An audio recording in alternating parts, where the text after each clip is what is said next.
नमस्कार, NB news Bharat देख रहे हैं आप और मैं हूं आपके साथ यशस्वी पाठक। ब्रजेश कुमार गौतम मौजूद हैं। समाजवादी पार्टी ने नई जिम्मेदारी दी है। इससे पहले बसपा में थे, 2 साल पहले ही समाजवादी पार्टी का दामन थामा और 2 सालों में राजनीति का करियर इस तरीके से चला है कि अब जिलाध्यक्ष की कुर्सी पर बैठे हैं। स्वागत कीजिए जरा। धन्यवाद। जैसा कह रही थी, बसपा में थे, 2 साल पहले समाजवादी पार्टी में मौजूद रहे और अब जिलाध्यक्ष की सीधी कुर्सी पर। राजनीति का ये रंग किस तरीके से देख रहे हैं 2 सालों के? मैं जहाँ भी रहता हूँ निष्ठा ईमानदारी से रहता हूँ। बसपा में भी था तो वहाँ भी निष्ठा ईमानदारी से था और आज मैं समाजवादी पार्टी में हूँ और जब से हूँ तब से निष्ठा ईमानदारी कार्यकर्ताओं के बीच में रहा हूँ। तो राष्ट्रीय अध्यक्ष जी को लगा कि नहीं बेहतर हैं तो हमें उन्हें आशीर्वाद दिया, आपके बीच में हूँ। किस तरीके की जिम्मेदारी के लिए बात हुई है, क्या क्या प्लान्स क्या क्या हैं? क्योंकि इससे पहले अवधेश यादव मौजूद थे इस कुर्सी पर, लेकिन अब आप हैं तो किस तरीके का नयापन ला रहे हैं?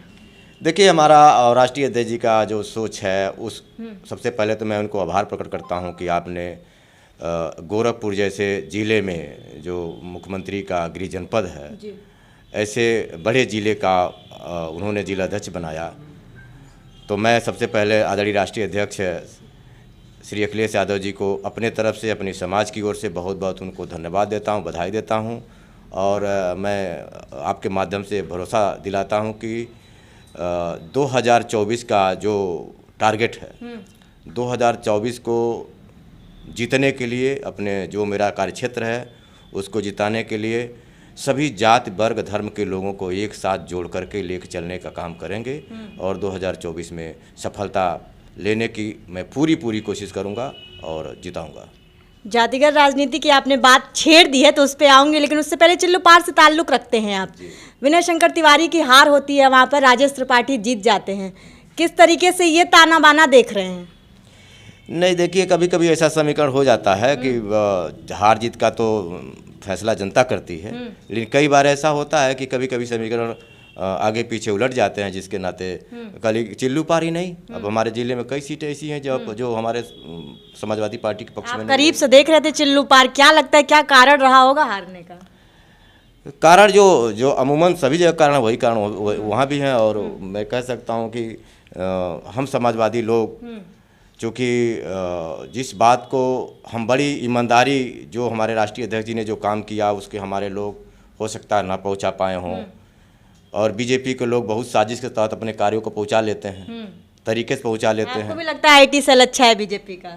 नहीं, सेल अच्छा नहीं है, साजिश के तहत मैंने कहा कि साजिश के तहत पहुँचा लेते हैं और हमारे लोग अच्छे कार्य करके नहीं पहुँचा पाए और ये हम उसमें पिछड़ गए। अब आगे ध्यान रखेंगे कि हम भी अपनी आईटी सेल बहुत ये ऐसा भी कहा जा रहा है जैसे ये जो कुर्सी है जिलाध्यक्ष वाली, इसमें मुलायम से माफ़ करिए, जो जिलाध्यक्ष की जो कुर्सी है इसमें यादव और मुस्लिम का बहुत समय से राज रहा था। अनुसूचित जाति का पहला अब जिस तरीके से अब आप संभाल रहे हैं, ये भी कहा जा रहा है कि अनुसूचित जाति के वर्ग को इकट्ठा करने की ये कोशिश की जा रही है समाजवादी पार्टी की तरफ से। नहीं, देखिए, जो समाजवादी होता है, जो सच्चा समाजवादी होता है, वो मेरा मानना है जब से मैं पार्टी में हूँ वो कभी जातिवादी नहीं होता। और परंपरा, अगर अच्छे कार्य के लिए परंपरा टूटती है तो टूटना चाहिए। तो आप ये दावा कर रहे हैं इस कैमरे पे कि अनुसूचित जात के जो वोट बैंक है वो इस कुर्सी के साथ आप खींचते नजर आएंगे समाजवादी? देखिए, हुआ क्या है कि दलित का, ये मैं कह सकता हूँ इस बात को कि एक बड़ा प्रयोग है। मैं बहुत स्पष्ट करूँ कि ये बड़ा प्रयोग है और ये होना भी चाहिए। मैं तो माननीय राष्ट्रीय अध्यक्ष जी से उम्मीद भी करता हूं कि गोरखपुर की केवल नहीं और भी जगह हो सकता है वो अवसर दें लोगों को। और जुड़ने के लिए, सरकार बनाने के लिए सभी जात धर्म की ज़रूरत है, सबकी ज़रूरत है, तभी सरकार बनेगी। और सरकार बनेगी तभी हम सबका सम्मान है। आज के तारीख में भारतीय जनता पार्टी द्वारा जो समय समय पर देखा जा रहा है, जो अच्छे वर्कर हैं, पता नहीं कब का मुकदमा लगा हुआ है, खोल करके उनको जांच कर रहे हैं, इंक्वायरी करा चला तो रहे हैं बुलडोजर वो ढूंढ के। अब बुलडोजर चलाना उनकी परंपरा है, वो तोड़ें, लेकिन हम लोग बुलडोजर से डरने वाले नहीं हैं। जब बल्कि हम लोग नियम कानून को मानने वाले हैं, संविधान को मानने वाले हैं, संविधान के बताए हुए रास्ते पर चलने वाले हैं। बुलडोजर चलाना उनका काम है। हम अब सरकार बनाने के लिए जितना हो सकता है हम लोग करेंगे और 2024 को फतेह करने में हर संभव मदद करेंगे। आप कह रहे हैं फतेह करने की पूरी तैयारी है, समाजवादी पार्टी हर जातियों को घेरना अब शुरू कर चुकी है और ताज़ा एग्जाम्पल मैं आपको रख रही हूँ, क्योंकि अनुसूचित जाति जो एक बहुत बड़ा तबका था उसको वोट बैंक में तब्दील करने की कोशिश ये की जा रही है समाजवादी पार्टी की तरफ से। लेकिन एक सवाल ये भी उठता है, भाजपा ये बार बार सवाल उठाती है कि अगर विपक्ष कुछ या पक्ष अच्छा काम कर रहा है तो विपक्ष का काम है कि कुछ अच्छी चीज़ों में अप्रिसिएशन भी मिलना चाहिए। चाहे इन्वेस्टर समिट्स की हमने बात की, अखिलेश यादव ने प्रेस कॉन्फ्रेंस करके कहा कि ये सब कुछ हवा है, ज़मीन पे कुछ नहीं दिखेगा, या अतीक अहमद पे जिस तरीके से एनकाउंटर की बात चल रही थी या उनके गुर्गों में मुठभेड़ हुआ और एनकाउंटर उनका हुआ, इस पर भी बहुत सारे तानाशाही का जो इल्ज़ाम लगाते हैं अखिलेश यादव। मैं पूछती हूँ कि सवाल ये है कि अगर ऐसे लोगों पर कार्रवाई की जा रही है तो दिक्कत नहीं होनी चाहिए, क्यों दिक्कत है? देखिए, हम संविधान को मानने वाले लोग हैं और संविधान में जो अधिकार है, न्यायपालिका है, न्यायपालिका में बहुत सारे ऐसे अधिकार हैं, आप सीधे किसी बुलडोजर नहीं चला सकते, जो भारत की संवैधानिक व्यवस्था है। अतीक अहमद पर कितने केसेस दर्ज हैं? कोई गिनती है उसकी? बहुत सारे हो सकते हैं। हम उस पर हमारा कमेंट नहीं है, लेकिन नियम कानून है, न्यायपालिका है, न्यायपालिका के माध्यम से आप कराएं ना बुलडोजर। दहाड़े हत्या कर दी गई उमेश पाल की, सर एक लौता गवाह थे वो। उसके बाद अखिलेश यादव जैसा बड़ा चेहरा समाजवादी पार्टी का आता है, कहता है प्रेस कॉन्फ्रेंस में कि ये संवैधानिक तौर पर नहीं चल रहा है। किस तरीके की कार्यवाही, अगर मैं जानने की कोशिश करूं, समाजवादी पार्टी किस तरीके की कार्यवाही की उम्मीद करती है भाजपा से? देश में जो संविधान है, संविधान का कार्य अलग क्षेत्र है, न्यायपालिका का कार्य अलग क्षेत्र है, राजनीतिक जो सत्ता में बैठे लोग हैं उनका कार्य अलग क्षेत्र है। तो जो संविधान कहता है उस मुताबिक काम करें आप, कोई नाराज़गी नहीं है। और जो जहाँ तक अपराध की बात है, अपराधी केवल अतीक ही नहीं है। माननीय राष्ट्रीय अध्यक्ष जी ने कई मीटिंगों में कई जगहों पर कहा कि जितने अपराधी टॉप 10 हों और टॉप 50 हों, उनको आप सूची जारी करें, स्पष्ट हो जाएगा कि कितने अपराधी हैं। सबके साथ एक जैसा व्यवहार करें, पूरा सब लोग मानेंगे इस चीज़ को। वो कह रहे हैं लिस्ट दीजिए, भाजपा लिस्ट नहीं दे रही है। ये लड़ाई के बीच में अतीक अहमद जैसे जो लोग हैं जो सालों से जनता को परेशान कर रहे थे, उनकी कार्यवाही पे क्यों सर प्रॉब्लम आ रही है? ये तो दो चेहरों की बात है कि अखिलेश यादव और योगी आदित्यनाथ दो अपनी अपनी बातें कह रहे हैं। विधानसभा में कहा गया कि मिट्टी में मिला दूंगा, उन्होंने कहा कि अखिलेश यादव ने कहा कि तो फिर लिस्ट निकाल दीजिए। ये ठीक है दो बातों, लेकिन इसके बीच में जो सालों से अतीक अहमद जैसे लोग जब आते हैं, जितने लोगों को परेशान किया उसने, अगर उस पर कार्रवाई हो रही है, मैं फिर वही सवाल कर रही हूँ। तो मैं आपका ये पक्ष जानना चाह रही हूँ, क्योंकि अभी नए नवेले कुर्सी पर आप बैठे हैं और बसपा में भी देखते थे आप अतीक अहमद को, तो ज़्यादा अच्छे से जवाब आप दे पाएंगे। क्या कार्यवाही नहीं होनी चाहिए? क्या गलत है इस कार्यवाही में? और अगर गलत है तो फिर जो सुप्रीम कोर्ट है, हाई कोर्ट है, वो अपना क्यों नहीं सवाल करने की कोशिश कर रही है? मैं ये कहना चाहता हूँ आपसे कि राष्ट्रीय अध्यक्ष जी हमारे नेता हैं और राष्ट्रीय अध्यक्ष जी जो बयान दिया उसमें मेरा भी बयान निहित है। पर मैं भी आपसे माध्यम से कह रहा हूँ कि जितने टॉप 10 अपराधी हैं या टॉप 50 हैं या टॉप 100 हैं, उनकी सूची जारी होनी चाहिए और उनकी सूची जारी होकर के एक अलग से ऐसी व्यवस्था की जाए सरकार द्वारा, पक्ष विपक्ष मिल करके, कि जो इस तरह के लोग उनके खिलाफ कार्रवाई हो। पूरा देश सम्मान करेगा, पूरा प्रदेश सम्मान करेगा। अगर ये लिस्ट निकल जाती है और उसमें समाजवादी पार्टी से जुड़े भी कुछ लोग होते हैं, बसपा से भी जुड़े कुछ लोग होते हैं, या अन्य पार्टियों से भी जुड़े कुछ लोग होते हैं, भाजपा से जुड़े हुए कुछ लोग होते हैं, तब मान्य करेंगे बुलडोजर? मैंने कहा कि पक्ष विपक्ष सबको इकट्ठा करके एक ऐसा नियम बनाए, जो गलत हो उसको गलत के ऊपर कार्रवाई हो।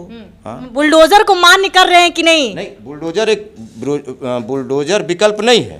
कार्रवाई कई तरीके से हो सकती है। न्यायपालिका क्यों नहीं सामने आ रही है सर? क्यों नहीं विरोध कर रही है कि प्रशासन या मुख्यमंत्री के ऊपर कार्रवाई हो कि बुलडोजर संविधान के तौर पर नहीं चल रहा है? देखिए, न्यायपालिका को हम चुनौती नहीं दे सकते। न्यायपालिका हमारे नहीं, वो तो अखिलेश यादव जो कहते हैं, अखिलेश यादव कहते हैं, कांग्रेस कहती है कि ये तो भाजपा के अंडर में आ गए हैं। अब हमारे राष्ट्रीय अध्यक्ष जी कह दिए तो उससे बड़ा तो हम कह नहीं सकते हैं, हम उससे बड़ा नहीं कह सकते हैं। लेकिन न्यायपालिका बहुत कुछ है उनका। न्यायपालिका क्यों नहीं ले रही है संज्ञान में, अब उनको खुद संज्ञान में लेना चाहिए, ये मैं कहना चाहता हूँ। अच्छा, जाते जाते अब जिस तरीके की 24 के चुनाव भी नज़दीक आ रहे हैं, किस तरीके की रणनीति, जैसा अभी आपने पहले कहा कि बहुत सारे जातियों को जोड़ने की कोशिश की जा रही है, क्योंकि अब पद की शपथ ले ली है आपने, 24 के चुनाव में कितना नज़दीक तक पहुंचने की तैयारी कर चुके हैं? इस सवाल पे जवाब दीजिएगा। तैयारी कर रहे हैं, इस पे नहीं। आपको मालूम है कि मैं 13 तारीख को यहाँ पदभार ग्रहण किया हूँ। हमारे पूर्व के साथियों ने समाजवादी पार्टी को काफ़ी हद तक ऊंचाइयों पे ले गए हैं और जहाँ से उन्होंने छोड़ा है वहाँ से हम शुरुआत करेंगे। और मेरी तैयारी है कि 14 तारीख तत्काल मैंने बैठक करी गोरखपुर महानगर और टाउन एरिया से संबंधित उम्मीदवारों की, समाजवादी पार्टी के उम्मीदवारों को, और बैठक करके मैंने शुरुआत तो कर दी। बहुत जल्द ही हम बहुत सारे अपने जो हमारे सिस्टम हैं, हैंड्स हैं, उनके साथ बैठक करके और 24 की तैयारी के लिए हम पूरे लग जाएंगे। ये क्या परिणाम की उम्मीद कर रहे हैं? परिणाम की उम्मीद कर रहे हैं कि जो कमी जिन कारणों से, जिन कमियों से समाजवादी पार्टी चुनाव नहीं जीत पाती है, क्या नहीं जीत पाती है क्या? कौन से वो कारण है जिस पे समाजवादी पार्टी नहीं? अब रुक जाइए, अभी आप ये कह रहे हैं कि जिन कमियों से, कौन सी कमियां हैं मैं बता रहा हूँ, जिन कमियों से नहीं जीत पाई है, उस कमी को मैं, पारिवारिक क्लेश के बारे में आप कहेंगे या फिर नेताओं के बीच क्लेश, जो स्वामी प्रसाद मौर्य का जो बयान आया आज के तारीख में राष्ट्रीय अध्यक्ष जी ने कई विचारों को लेकर चल रहे हैं। राष्ट्रीय अध्यक्ष जी ने पहले लोहिया जी, जयप्रकाश जी, आदरणीय श्रद्धेय नेता जी, सब विचारों को लेकर सभी विचारों को लेकर चल रहे थे। अब बीच में जब से मैं देख रहा हूँ, सबसे पार्टी में जुड़ा हूँ, तो उसमें जो एक विचारधारा अंबेडकर की विचारधारा है, बाबा साहब की, उस विचारधारा को उन्होंने बहुत गंभीरता से लिया है और हम ही नहीं, हमारे जैसे तमाम अंबेडकरवादियों को उन्होंने पार्टी में शामिल किया है। और लोगों को उम्मीद है, खास करके दलित समाज को, कि राष्ट्रीय अध्यक्ष श्री अखिलेश यादव जी अच्छी लड़ाई लड़ रहे हैं।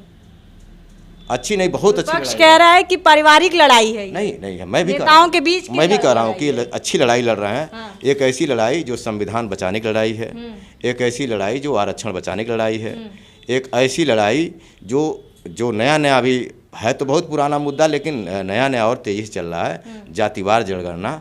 तो लोगों को लग रहा है कि राष्ट्रीय अध्यक्ष श्री अखिलेश यादव जी हर मुद्दे पर को पकड़ रहे हैं, सरकार से जवाब सवाल कर रहे हैं।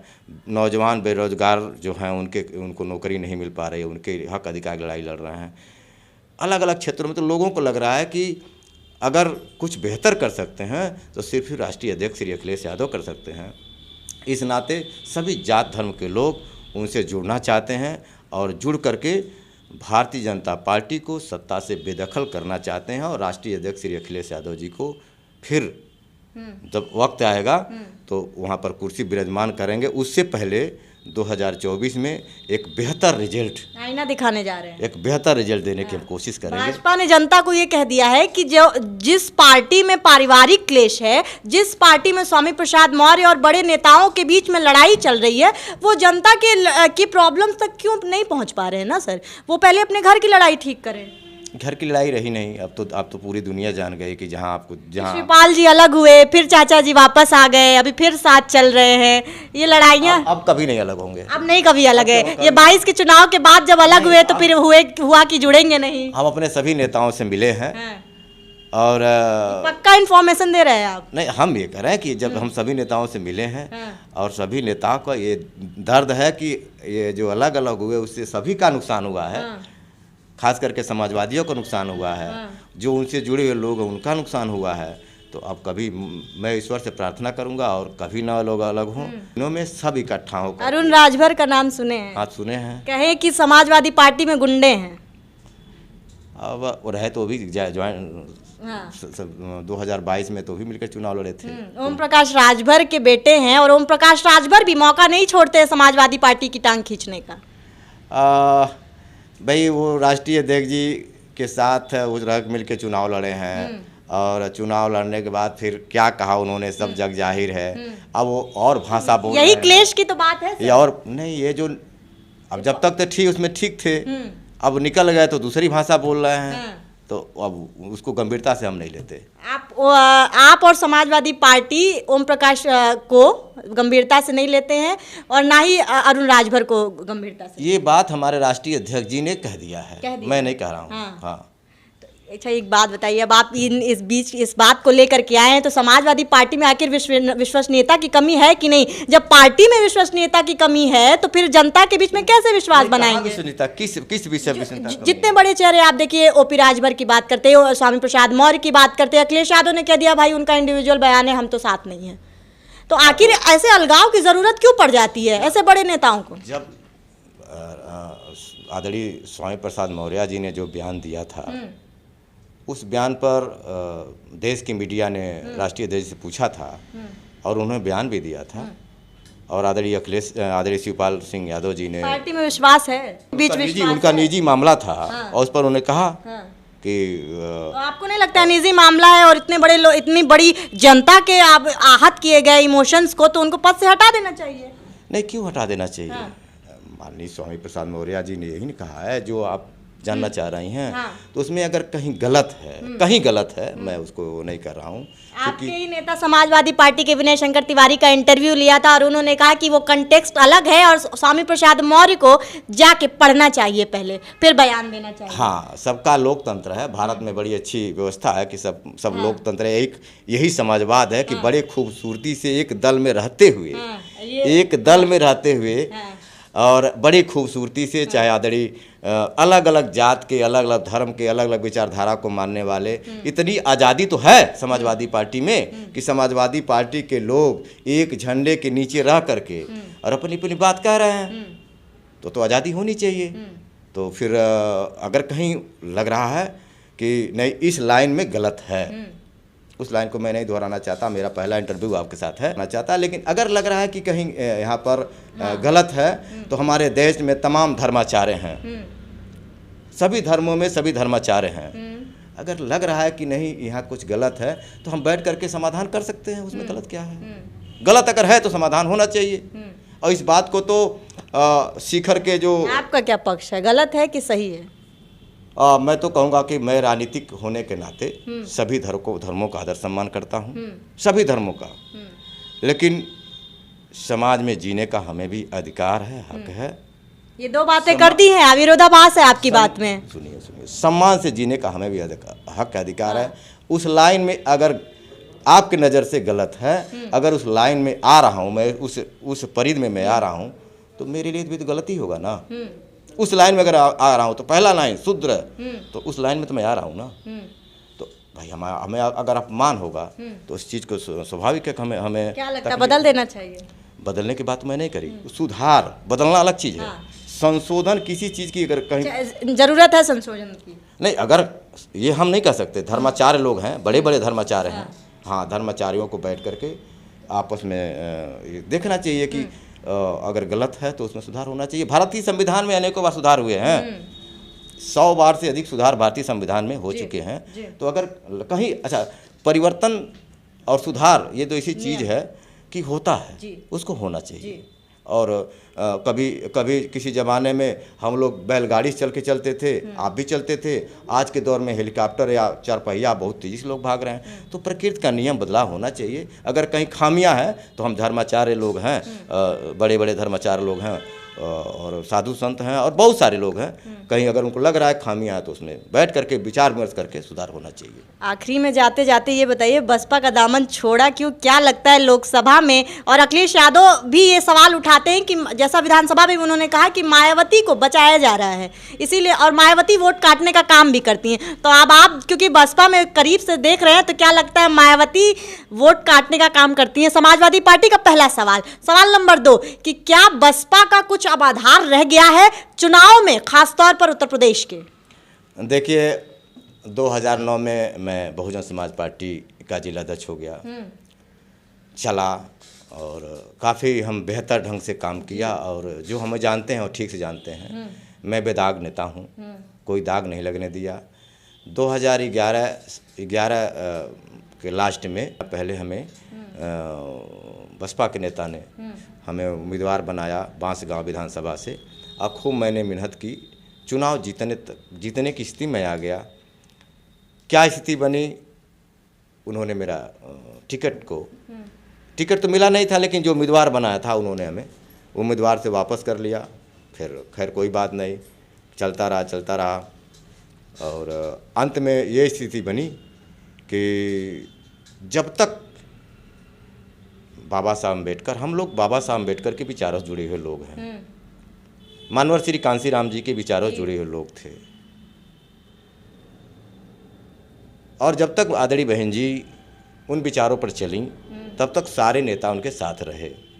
जब सभी नेताओं को लगा कि बहन जी कहीं उस विचारधारा पर नहीं चल रही है जिन विचारधाराओं पर बड़े पैमाने पर वोट काटती हैं कि नहीं, सीधा प्रश्न। सुन लीजिए फिर प्लीज़।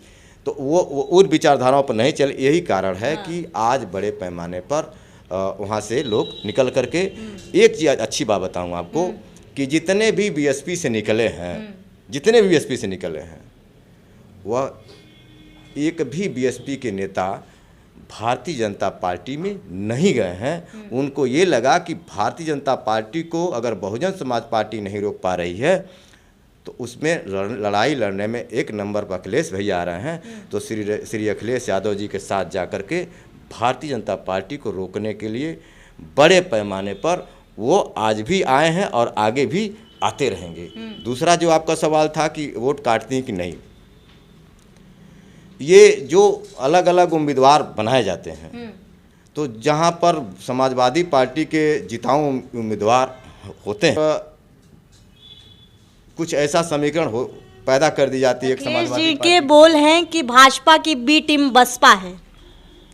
अब अखिलेश भैया जो कह रहे हैं वो बिल्कुल सही कह रहे हैं, बी टीम है। और उनका जो ट्वीट है उस ट्वीट पर देखेंगे तो कहीं न कहीं दिखाई देता है कि मतलब कहीं न कहीं भाजपा को लाभ मिलता दिख रहा है। तो वोट काटती हैं ना, स्वाभाविक है जब तीसरे को लाभ मिलेगा। अच्छा आप बताएं, संविधान को हम भी मानते हैं, संविधान को आप भी मानते हैं, संविधान को खतरा भारतीय जनता पार्टी से हो रहा है और नुकसान हो रहा है, उसको बचाने के लिए बहन जी भी लड़ रही हैं, समाजवादी पार्टी अखिलेश भैया भी लड़ रहे हैं। अब ये देखना होगा कि मजबूती के साथ कौन लड़ रहा है, समाजवादी पार्टी लड़ रही है या बसपा लड़ रही है।